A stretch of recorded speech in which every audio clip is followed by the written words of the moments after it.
Namaste, this is Prateek. I welcome you all to YouTube channel 10 on 10. In today's video, we are going for KCL. Along with the KVL, Kirchhoff's also give us KCL, which stands for Kirchhoff's current law. And this law is connected with node, right? Now what is node? Node is the point where two or more than two elements are connected to each other. तो ऐसा एक junction होता है जहां पे दो या दो से ज्यादा एलिमेंट्स एक दूसरे को कनेक्टेड होते हैं, that is called as node. Now हम हमेशा केसीएल जब लगाते हैं तो हम फोकस करते हैं तीन या तीन से ज्यादा एलिमेंट कनेक्टेड रहे तो, राइट?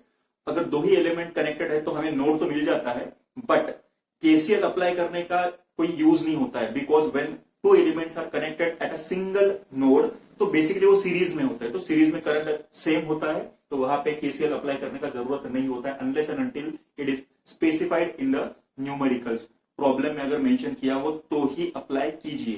तो राइट, केसीएल का बेसिक प्रिंसिपल कैसे काम करता है? हमने टैप देखा है, राइट? नल जो होता है हमारे घर पे, तो assume this is a tap, right? ये टैप में से अगर वाटर आ रहा है पाइप में, इसे पाइप लगा देंगे हम, राइट? इस नल में से अगर 10 लीटर ऑफ वाटर नीचे आ रहा है और इस पाइप को अगर हमने और एक जॉइंट लगा दिया, right? So there is one pipe, एक पाइप ऊपर से आ रहा है जो दो पार्ट में डिवाइड हो गया, राइट? तो ऊपर से अगर 10 लीटर्स का आपका वाटर आ रहा है तो उस वाटर का कुछ पार्ट अगर इस हॉरिजॉन्टल पाइप में जाएगा तो कुछ वर्टिकल पाइप में डाउन चला जाएगा.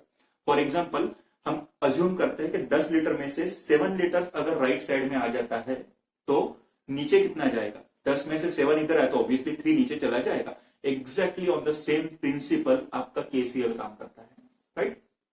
नाउ केसीएल में क्या होता है, आपका एक सर्किट जो होता है, सर्किट का एक मेन स्ट्रीम रहेगा जिसमें से आपका करंट आएगा, राइट? तो अगर यहां से 10 एम्पियर का करंट आ रहा है and there are two branches, एक डाउनवर्ड और एक हॉरिजॉन्टल, राइट? अगर 10 एम्पियर का करंट आ रहा है और हॉरिजॉन्टल ब्रांच में 7 एम्पियर जाएगा तो नीचे कितना जाएगा आपका? 10 में से 7 गया तो नीचे आएगा आपका 3 एम्पियर करंट. इसे आप अलग अलग तरीके से डेमोन्स्ट्रेट करके देख सकते हो. जैसे 10 में से आपका 5 ऊपर जाता है तो 5 नीचे जाएगा. That depends on the resistance in a particular branch. तो मैं आप लोगों को केसीएल 3 डिफरेंट वेज से बताता हूं. तीनों के तीनों वेज आप अप्लाई कर सकते हो. उसमें मैं मेरा खुद का रास्ता भी बताऊंगा जो मैं खुद फोकस करता हूं सॉल्व करने के लिए, जो मुझे आसान लगता है, right? So by the first way, as per the statement of KCL states that the summation of incoming current at a node is equal to summation of outgoing current from the node. एक अगर node consider करते हो, जैसे हमने थोड़ी देर पहले ही देखा था कि ये अगर नोड है, इधर से करंट आया, कुछ करंट डाउनस्ट्रीम में गया, कुछ करंट इधर चला गया, राइट? तो ऐसी अगर सिचुएशन आती है तो फॉर दिस वन मैं कंसिडर कर लेता हूं आने वाला करंट I1, इधर जाने वाला current I2 and downward going current is I3.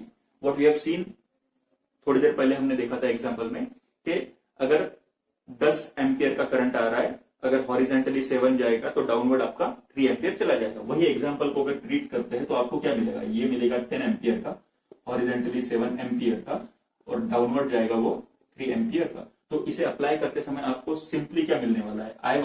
I1 क्या है आपका? I1 है I2 और I3 का एडिशन, ठीक है?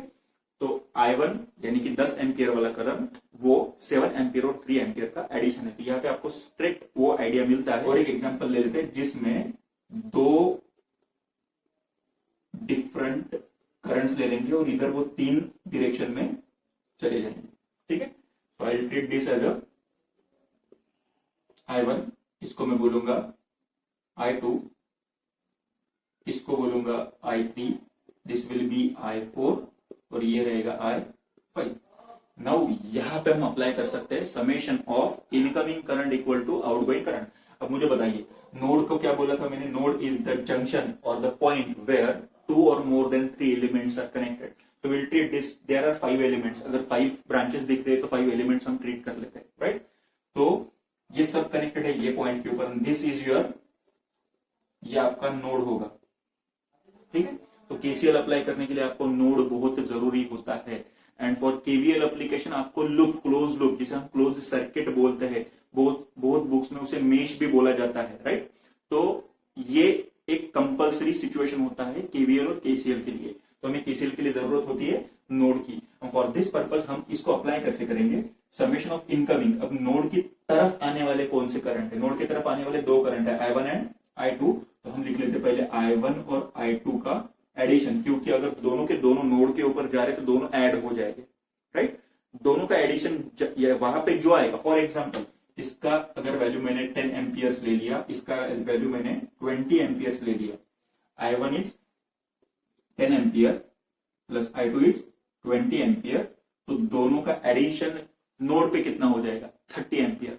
नो, वो 30 एम्पियर जो है वो 3 ब्रांच में डिवाइड हो जाएगा, तो ऑब्वियसली वो 3 ब्रांच का एडिशन कितना आने वाला है आपका, 30 एम्पियर आएगा। सी, अगर मैं इस I5 को ट्रीट कर लेता हूं 7 एम्पियर, इसको ट्रीट कर लेता हूं 12 एम्पियर, और ये I3 जो है इसे ट्रीट करता हूं मैं 11 एम्पियर, ठीक है।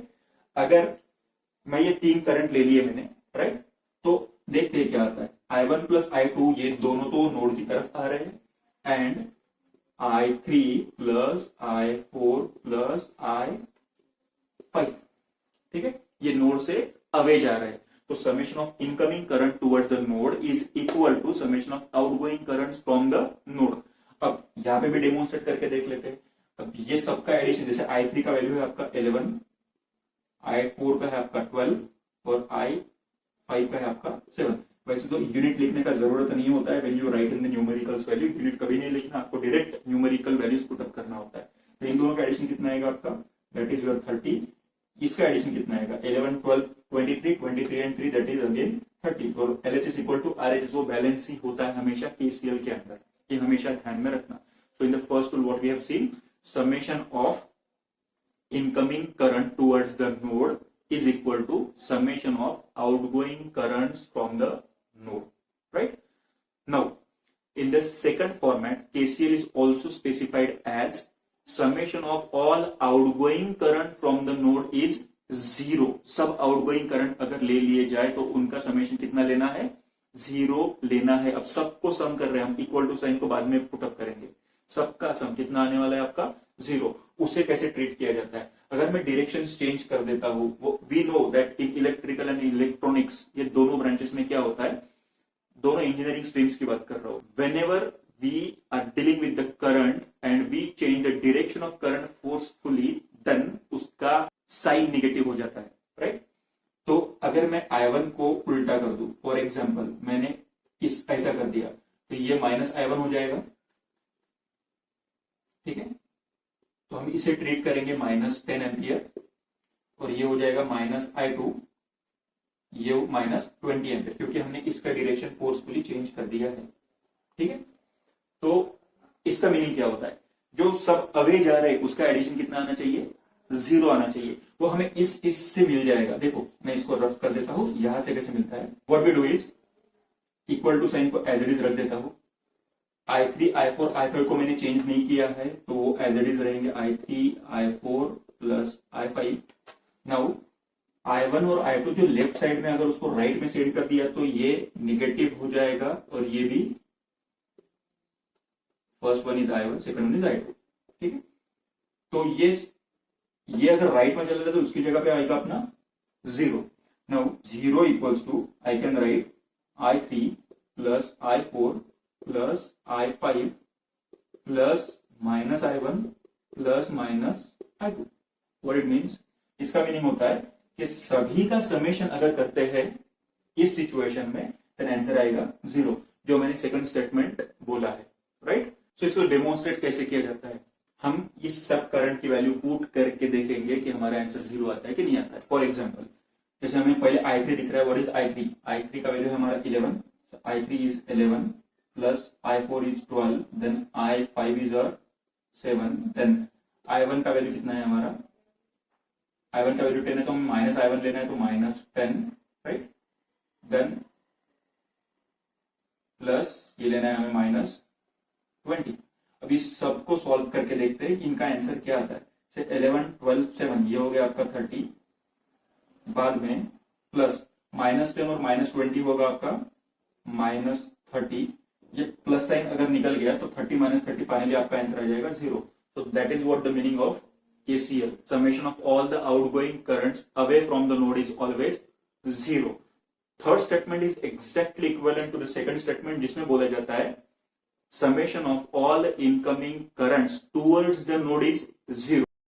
Solution goes like मैं खुद ये अप्लाई करता हूं जिसमें बोला जाता है always you have to take the away current from the node. It is very good to apply this because it gives you a very less confusion. Basically this technique is used in the node analysis calculations. Thank you so much for watching the video. If you like the video and the content, then please subscribe the channel and turn on bell icon to get the regular notifications.